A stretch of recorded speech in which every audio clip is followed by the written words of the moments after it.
सुप्रभात। Smart class में आपका स्वागत है। आज का विषय है हिंदी स्वरों का वर्गीकरण। इसके पूर्व की वीडियो में हमने आपको बताया था ध्वनि क्या है, वर्ण क्या है, वर्णमाला के अंतर्गत कितने वर्ण हैं, इनके विषय में बताया है। आज स्वरों के विषय में बताएंगे स्वर क्या है और स्वर को कितने भेदों में विभाजित किया गया है। तो देखिए, स्वर जो ध्वनि हमारे मुख से बिना रुकावट के उच्चारित होती हैं उन्हें हम स्वर कहते हैं।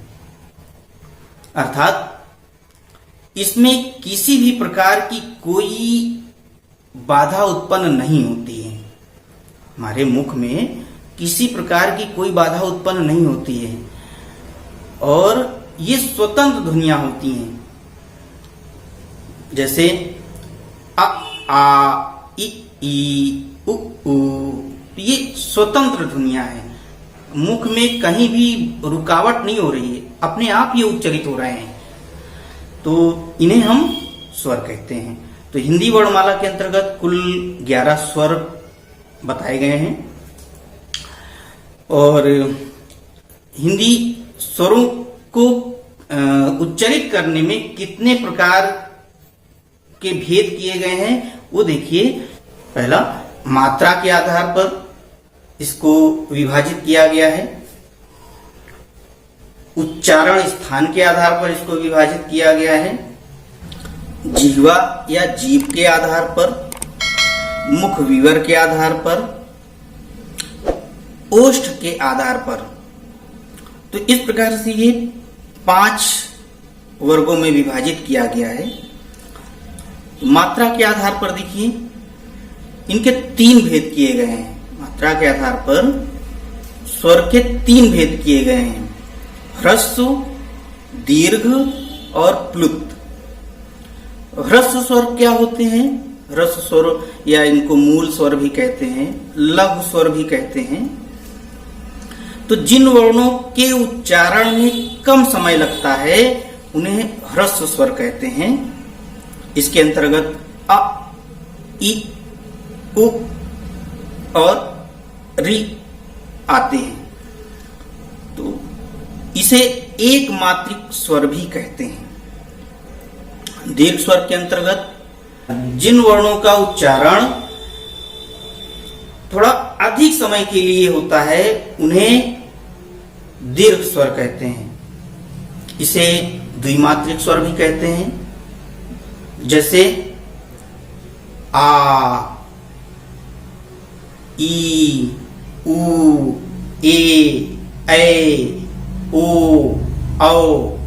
तो ये दीर्घ स्वर है और दीर्घ स्वर के उच्चारण में समय अधिक लगता है। जब उच्चारित करते हैं तो ह्रस्व स्वर से अधिक समय इसमें लगता है, अर्थात 2 गुना समय लगता है। और जब 2 गुना समय लगे तो वहां वो दीर्घ स्वर कहलाता है। दीर्घ स्वर के अंतर्गत संयुक्त स्वर भी आते हैं। हमने पिछले वीडियो में बताया था वर्णमाला में जिस तरह से 4 संयुक्त व्यंजन हैं उसी तरह से 4 संयुक्त स्वर भी हैं। कौन कौन से हैं देखिए, ए, ओ, औ। ये 4 संयुक्त स्वर हैं। कैसे हैं आइए देखिए। अ और ई मिलकर ए बनता है। अ और ए मिलकर ए बनता है। जैसे ए, आ, ए। आप बोलेंगे, जल्दी जल्दी उच्चारित करेंगे तो अपने आप ए की ध्वनि उच्चारित होने लगेगी। इसी तरह से आ और उ मिलकर ओ बनता है। आ उच्चारित करके देखिए, अभ्यास करना होगा, आप अभ्यास करेंगे मालूम हो जाएगा। इसी तरह से आ और ओ मिलकर औ बनता है। जैसे आ, ओ, आओ, ओ, आओ, आओ, आओ, आओ। इस तरह से उच्चारित हो रहा है। तो ये संयुक्त हैं, 2 वर्ण मिलकर इनकी उत्पत्ति होती है, इसलिए संयुक्त 4 संयुक्त स्वर भी हैं और 4 संयुक्त व्यंजन के विषय में हमने पहले बताया था।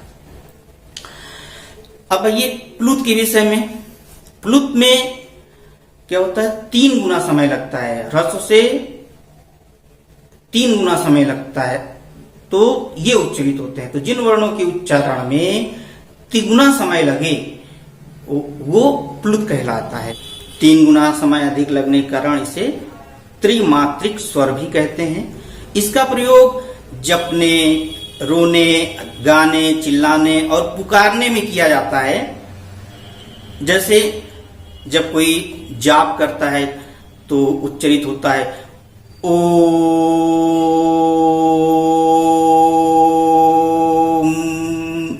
तो ये उच्चारित हो रहा है, तो अधिक समय लग रहा है, दीर्घ से भी अधिक समय लग रहा है, तो इसमें 3 मात्रा होती है, अधिक समय लगता है।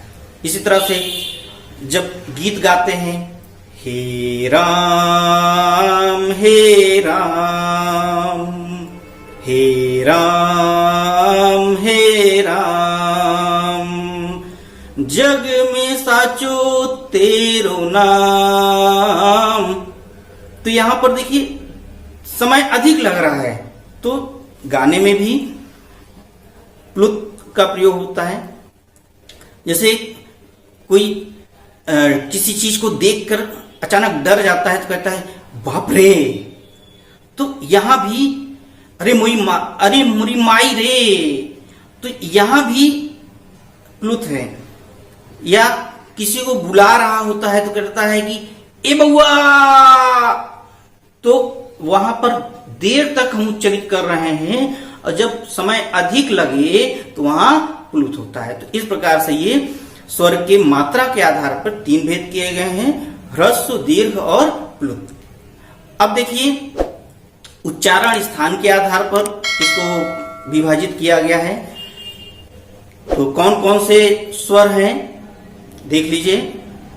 कंठ स्वर अ, आ, ये कंठ से उच्चारित होते हैं।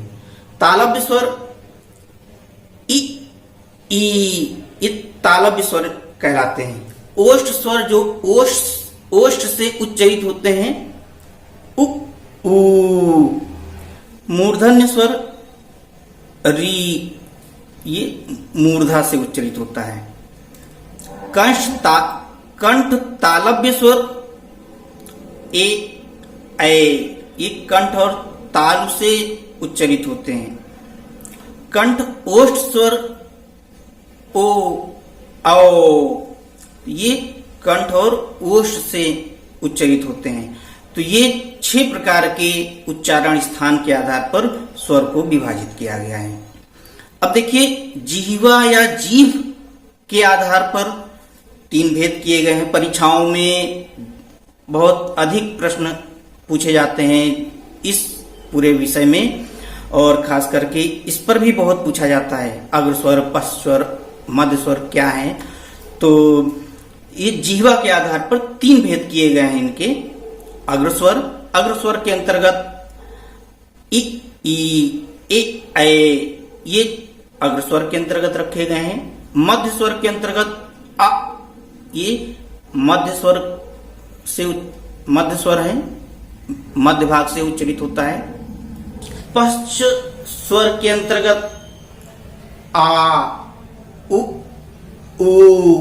ओ, औ, ये जीभ के पश्च भाग से उच्चारित होता है। तो 3 भाग हैं जिह्वा में, अग्रभाग, मध्य भाग और पश्च भाग। तो ये सबसे पिछले भाग से उच्चारित होता है। तो इस प्रकार से ये जिह्वा के आधार पर 3 भेद किए गए हैं। प्रश्न पूछ सकता है इसमें, आ, ये किस भाग से उच्चारित होता है या इनको कौन सा स्वर कहते हैं? तो ये पश्च भाग से उच्चारित होता है, आ। अब देखिए मुख विवर के आधार पर भी इसके भेद किए गए हैं। मुख विवर के आधार पर भेद हैं इनके संवृत स्वर, विवृत स्वर, अर्ध संवृत स्वर और अर्ध विवृत स्वर। तो संवृत स्वर अर्थात मुख विवर जब सकरा हो जाता है तब ये उच्चारित होते हैं, जैसे इ, ई, उ, ऊ। तो ये संवृत स्वर कहलाते हैं। विवृत स्वर जब मुख विवर फैल जाए, विवृत बोलते हैं। विवृत मतलब फैला हुआ, खुला हुआ। तो इसके अंतर्गत आ, दीर्घ आ आता है। अर्ध संवृत स्वर के अंतर्गत ए, ओ। ये जब हमारा मुख विवर कुछ सकरा हो जाए तो अर्ध संवृत उसे कहते हैं। इसमें ए और ओ आता है। अर्ध विवृत के अंतर्गत जब हमारा मुख विवर कुछ खुला हो तो उसके अंतर्गत आता है अ, ए, औ। तो ये 3 स्वर अर्ध विवृत स्वर के अंतर्गत आता है। अब देखिए, ओष्ठ के आधार पर, ओष्ठ की आकृति के आधार पर जो विभेद किए गए हैं स्वर के, उसको समझ लीजिए। इसके 2 भेद किए गए हैं, वृत्तमुखी और आवृत्तमुखी। वृत्तमुखी के अंतर्गत उ, ऊ, ओ, औ, आ। ये आ जो आता है वो डॉक्टर वाला आ, जिसमें चंद्र लगता है, अर्धचंद्र, तो उसको वृत्तमुखी के अंतर्गत रखा गया है। और आवृत्तमुखी के अंतर्गत अ, आ, इ, ई, ए, ऐ। ये आवृत्तमुखी के अंतर्गत इनको रखा गया है। जो पूर्ण रूप से वृत्त बनाए, समझ लीजिए, जो पूर्ण रूप से वृत्त बनाए, हमारे ओठ जैसे उ, देखिए वृत्त बन रहा है ना, तो इस तरह से तो इनको वृत्तमुखी, और जो वृत्त पूर्ण रूप से नहीं बनाते हैं उनको आवृत्तमुखी कहते हैं। अब इस प्रकार से कुछ प्रमुख बातें हैं, उनको आप समझ लीजिए। पहली बात है कि मात्राएं स्वरों की होती हैं, व्यंजन की नहीं। क्योंकि व्यंजन तो स्वरों की सहायता से ही बोले जाते हैं, जबकि स्वर क्या होते हैं, स्वतंत्र होते हैं। इनको किसी की सहायता की आवश्यकता नहीं होती है, अपने आप सारा काम करते हैं। तो ये आत्मनिर्भर है। आज की भाषा में देखा जाए तो ये आत्मनिर्भर है। दूसरी बात, जब स्वर व्यंजन में लगते हैं तो उनके 10 प्रकार के रूप हो जाते हैं, जिन्हें हम मात्रा कहते हैं। दूसरी परिभाषा मात्रा की समझ लीजिए, स्वरों के निश्चित चिन्ह को हम मात्रा कहते हैं।